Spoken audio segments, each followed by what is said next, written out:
ವಿಠ್ಠಲ ರುಕುಮಾಯಿ ಜ್ಯೋತಿಷ್ಯಾಲಯಕ್ಕೆ ಸ್ವಾಗತ ಸುಸ್ವಾಗತ. ಭಾವನಾಕ್ಕೆ ಸ್ತ್ರೀ 10 ಡಿಸೆಂಬರ್ 1999 2:20 ಮಧ್ಯಾಹ್ನ ಪೂರ್ವಾಷಾಢ ನಕ್ಷತ್ರ, ಧನುರಾಶಿ, ಮೀನ ಲಗ್ನದಲ್ಲಿ ಜನನ. ಬನ್ನಿ ನೋಡೋಣ ಇವರು ಯಾವ ವೃದ್ಧಿ ಯೋಗದಲ್ಲಿ ಹುಟ್ಟಿದ್ದಾರೆ.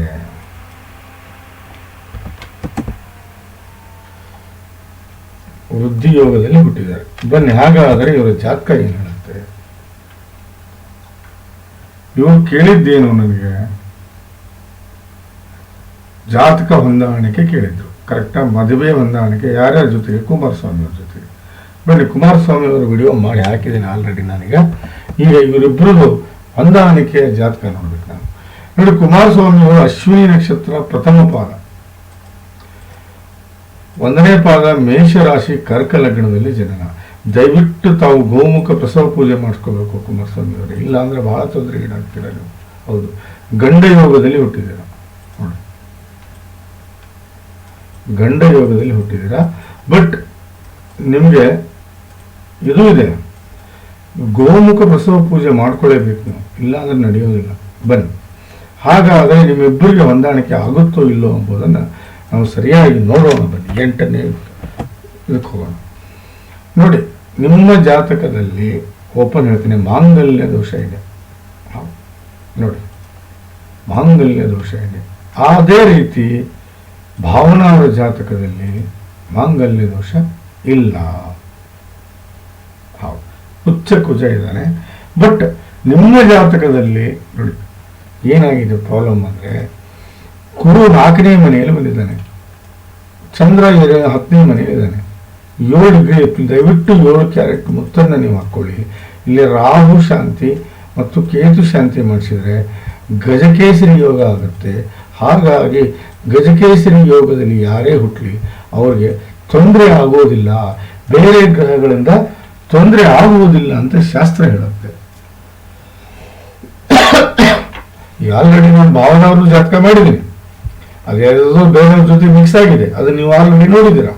ಬಟ್ ಹೊಂದಾಣಿಕೆ, ಮದುವೆ ಹೊಂದಾಣಿಕೆ ನೋಡಿದರೆ ನಾನು ನೋಡಿಲ್ಲ.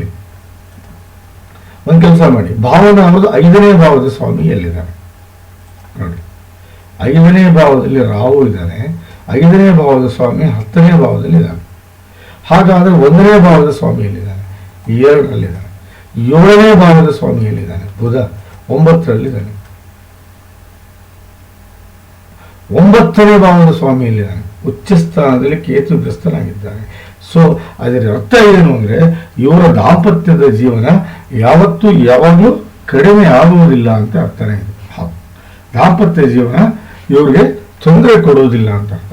ಹಾಗಾದರೆ ಕುಮಾರಸ್ವಾಮಿಯವರ ಜಾತಕದಲ್ಲಿ ಏನಿದೆ ನೋಡೋಣ. ನೋಡಿ, ಕುಮಾರಸ್ವಾಮಿಯವರ ಜಾತಕದಲ್ಲಿ 1ನೇ ಭಾವದ ಸ್ವಾಮಿ 10ನೇ ಮನೆಯಲ್ಲಿದ್ದಾನೆ, 5ನೇ ಮನೆಯ ಸ್ವಾಮಿ 12ರಲ್ಲಿದ್ದಾನೆ, 7ನೇ ಮನೆಯ ಸ್ವಾಮಿ ಶನಿ ಅಷ್ಟಮದಲ್ಲಿ ವಿಪರೀತ ರಾಜಯೋಗದಲ್ಲಿದ್ದಾನೆ. ಹಾಗೆ 9ನೇ ಮನೆಯ ಸ್ವಾಮಿ 4ರಲ್ಲಿದ್ದಾನೆ. ಇಲ್ಲಿ ಗಜಕೇಸರಿ ಯೋಗ ಆಗಿದ್ರಿಂದ ಯಾವುದೇ ಕಾರಣಕ್ಕೂ ಇವರ ದಾಂಪತ್ಯ ಕೆಡುವುದಿಲ್ಲ ಅಂತ ಬರುತ್ತೆ. ಹೌದು,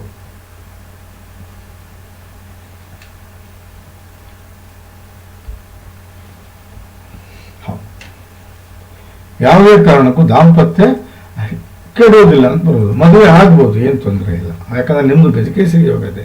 ಬನ್ನಿ ಹಾಗಾದರೆ ಕುಮಾರಸ್ವಾಮಿಯವರ ನವಮಾಸದಲ್ಲಿ 1, 5 ಮತ್ತು 7, 9 ನೋಡ್ಬೇಕು ನಾನು. ನೋಡಿ, ಕುಮಾರಸ್ವಾಮಿಯವರ ಮಾರ್ಕ್ ನಾನು ಈ ಪೆನ್ನಿಂದ ಮಾಡ್ತೀನಿ. 1ನೇ ಮನೆಯ ಸ್ವಾಮಿ ಶನಿ 2ರಲ್ಲಿದ್ದಾನೆ, 5ನೇ ಮನೆಯ ಸ್ವಾಮಿ ಶುಕ್ರ ಅಷ್ಟಮದಲ್ಲಿದ್ದಾನೆ, 7ನೇ ಮನೆಯ ಸ್ವಾಮಿ ಚಂದ್ರ 4ರಲ್ಲಿದ್ದಾನೆ, 9ನೇ ಮನೆ ಸ್ವಾಮಿ ಬುಧ 10ರಲ್ಲಿದ್ದಾನೆ. ಸೊ ಇವರ ದಾಂಪತ್ಯ ಚೆನ್ನಾಗಿ ಹೋಗುತ್ತೆ ಅಂತ ಶಾಸ್ತ್ರ ಹೇಳುತ್ತೆ. ಇದು ಭಾವನಾ ಅವ್ರದ್ದು, ಸಾರಿ ಕುಮಾರಸ್ವಾಮಿ ಅವ್ರದ್ದು. ಬನ್ನಿ ಹಾಗಾದರೆ ಭಾವನಾ ಅವರ ನವಮಾಸ ಏನು ಹೇಳುತ್ತೆ ನೋಡೋಣ. ನೋಡಿ, ಗುರು 2ನೇ ಮನೆಯಲ್ಲಿದ್ದಾನೆ, 1ನೇ ಮನೆ ಸ್ವಾಮಿ 2ರಲ್ಲಿದ್ದಾನೆ, 5ನೇ ಮನೆ ಸ್ವಾಮಿ ಚಂದ್ರ 10ರಲ್ಲಿದ್ದಾನೆ, 7ನೇ ಮನೆ ಸ್ವಾಮಿ ಬುಧ 6ರಲ್ಲಿದ್ದಾನೆ, 9ನೇ ಮನೆ ಸ್ವಾಮಿ ಕುಜ 4ರಲ್ಲಿದ್ದಾನೆ, ಹಾಗಾಗಿ ಇವರಿಬ್ಬರ ಜಾತಕದ ಮದುವೆ ಹೊಂದಾಣಿಕೆ ಜಾತಕ 100% ಹೊಂದಾಣಿಕೆ ಆಗುತ್ತೆ. ಹೌದು, ಮಾಡಬಹುದು. ಈ ಗಣಗಳು ಕೂಟಗಳು ಅಂತ ನೀವೇನಾದರೂ ಹೋದರೆ ಇಲ್ಲಿ ನಾವು ನೋಡಬೇಕಾಗಿದ್ದು ನವಮಾಂಶದ 5ನೇ ಭಾವದ ಸ್ವಾಮಿ, ನವಮಾಂಶದ 5ನೇ ಮನೆ ಸ್ವಾಮಿ, ನವಮಾಂಶದ 7ನೇ ಮನೆ ಸ್ವಾಮಿ, ನವಮಾಂಶದ 7ನೇ ಮನೆ ಸ್ವಾಮಿ, ಲಗ್ನ ಕುಂಡಿಯ 7ನೇ ಮನೆ ಸ್ವಾಮಿ ಹಾಗೂ ಲಗ್ನ ಕುಂಡಿಯ ಬಾವಿಯೂರು ಕುಮಾರಸ್ವಾಮಿಯವರ ಲಗ್ನ ಕುಂಡಿಯ 7ನೇ ಮನೆ ಸ್ವಾಮಿಯನ್ನು ನೋಡಬೇಕು. ಇಲ್ಲ ಅಂದರೆ ಅನ್ನೆಸೆಸರಿ ನಾವು ತೊಂದರೆಗೀಡಾಗ್ತೇವೆ. ಹಾಗಾದರೆ ಬನ್ನಿ ತ್ರಿಶಾಂಶವನ್ನು ನೋಡೋಣ.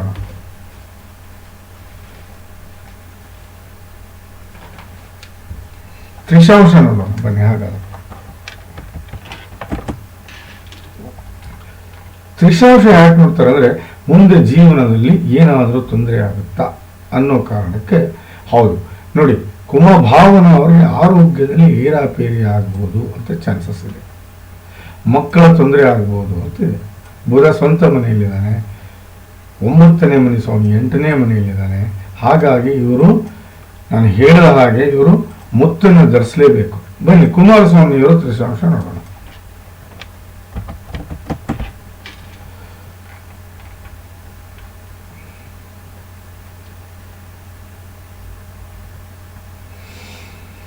ಬಟ್ ಗಜಕೇಸರಿ ಯೋಗ ಲಗ್ನ ಕುಂಡಲಿಯಲ್ಲಿ ಆಗಿರೋದ್ರಿಂದ ನಾವು ಅಷ್ಟು ರಿಸ್ಕ್ ತಗೊಳ್ಳೋ ಅವಶ್ಯಕತೆ ಇಲ್ಲ. ಹಾಗಾಗಿ ಮದುವೆ ಮಾಡಬಹುದು.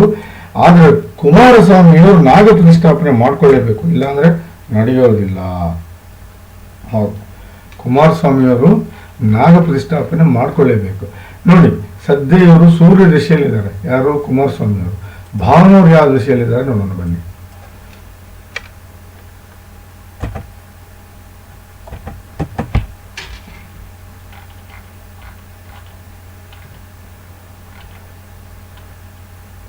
ಭಾವನಾ ಅವರು ಚಂದ್ರ ದಶೆಯಲ್ಲಿದ್ದಾರೆ. ಸೊ ಮದುವೆ ಮಾಡಬಹುದು, ಏನು ತೊಂದರೆ ಇಲ್ಲ, ಹೊಂದಾಣಿಕೆ ಆಗುತ್ತೆ. ದಯವಿಟ್ಟು ಇವರ ಇಬ್ಬರು ಏನಿದೆಯಲ್ಲ ನೀವು ಮಾಡಬಹುದು ಅಂತ ಹೇಳ್ತಾ ಈ ಜಾತಕದ ವಿಶ್ಲೇಷಣೆ ಮುಗಿಸ್ತಾ ಇದ್ದೀನಿ. ತಮಗೆ ಇಷ್ಟವಾದಲ್ಲಿ ದಯವಿಟ್ಟು 4 ಜನಕ್ಕೆ ಶೇರ್ ಮಾಡಿ ಹಾಗೂ ಯೂಟ್ಯೂಬ್ ಚಾನಲ್ ಸಬ್ಸ್ಕ್ರೈಬ್ ಮಾಡಿ. ನಮಸ್ಕಾರ.